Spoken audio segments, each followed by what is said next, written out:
This segment brought to you by Kansas Soybean Commission. Progress powered by Kansas farmers. Back again. This is Around Kansas, by the way, if you just joined us. I'm Frank, she's Deb. Thanks, Frank. And Michael's over there. Trying to keep us in line. Yeah.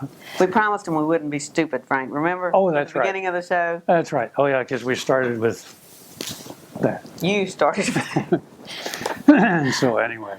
Hey, you know, there are a lot of, I'm sure every state can claim, all of their heroes and all of that. But it seems like Kansas is overloaded with people that have done remarkable things. I think we are. I mean, I do. Think about it. We had Dwight Eisenhower, who was not only president, but, of course, was general and Supreme Allied Commander. Supreme Allied Commander.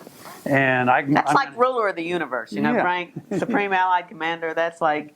Yeah, the Jedi or something. Yeah, that's what yeah. Ike was. He's one of the few presidents in our history where it was probably a step down to be president. After you're Supreme Allied Commander, you're president, yeah, whatever. That's a big deal. Yeah. Big well, deal. We've got astronauts and I know. And we also have an admiral. Who'd have thunk it? An admiral. And not only that, but he had a great deal to do with the development of the submarine force in the Navy.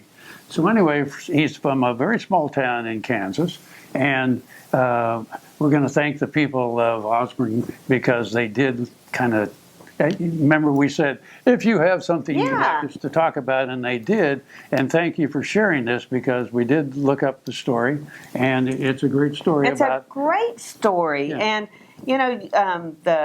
I was shocked after moving to Kansas and really getting into the history. So we had, in World War II, I think most of the Fifth Fleet was from the Midwest. So it was like Kansas, Nebraska, Oklahoma boys that made up. And I've thought about this a lot lately when we talk about that sea of grass. Part of, they used to say, well, if they ever saw the ocean, they were going to have to join the Navy to see it. But part of it, the more I research, people have said it wasn't that unfamiliar to them, that vastness, the vastness of the prairies and the vastness of the ocean, that it wasn't as foreign to them as it was some of the East Coast boys who were, you might see the ocean once a week if you went to the beach or something, or once a month, but you didn't live in that landscape with that vast expanse. And so I've been thinking about that a lot lately. Yeah, so. But you're right. Well, I want to get to the ocean. Well, I guess I better join the Navy. Join the Navy. They'll get me there for nothing. Well, this gentleman did.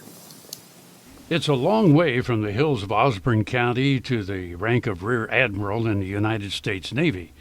Felix Xerxes Gygax was born March 30th, 1884 in Hancock Township, Osborne County.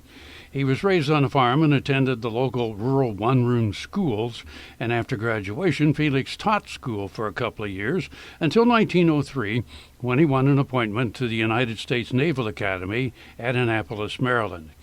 He graduated 3 years later and was assigned to the U.S.S. Kearsage in time to participate in the 14-month around-the-world voyage of the Great White Fleet ordered by President Theodore Roosevelt. The voyage lasted from December 1907 to September 1909 and was designed to display America's might to the world.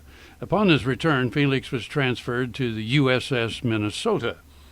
Felix was appointed first officer in charge of the submarine school in New London, Connecticut. In 1920, he assisted in the establishment of the submarine base at Pearl Harbor in Hawaii. He then served in the Naval Department in Washington, D.C., and held the rank of Admiral. A week after marrying Estelle Ise, Felix reported for duty as a naval inspector in Switzerland. At Winterthur, submarine engines were being built in a diesel factory for the U.S. Navy. When he learned that the Swiss wanted to charge him income tax, he succeeded in being appointed naval attaché at Bern, which exempted him from the tax. In 1933, Felix was made professor of naval science and tactics at the University of California at Berkeley.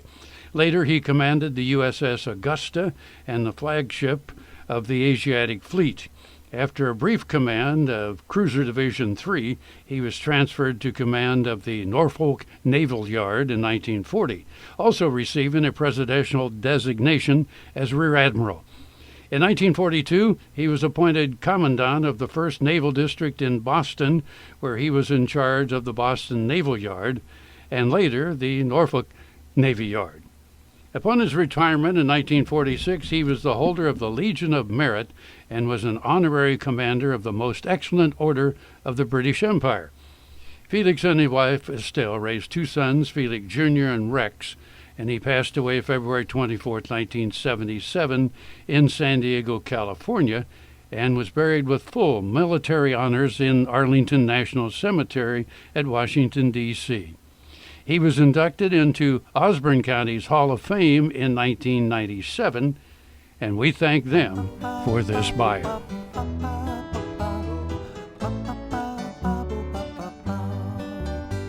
Tarwater Farm and Home has been family-owned and operated since its beginning in 1978.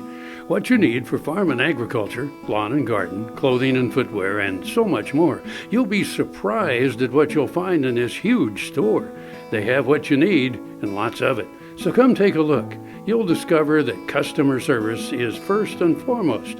Always has been with the Tarwaters. Tarwater Farm and Home, 4107 North Topeka Boulevard.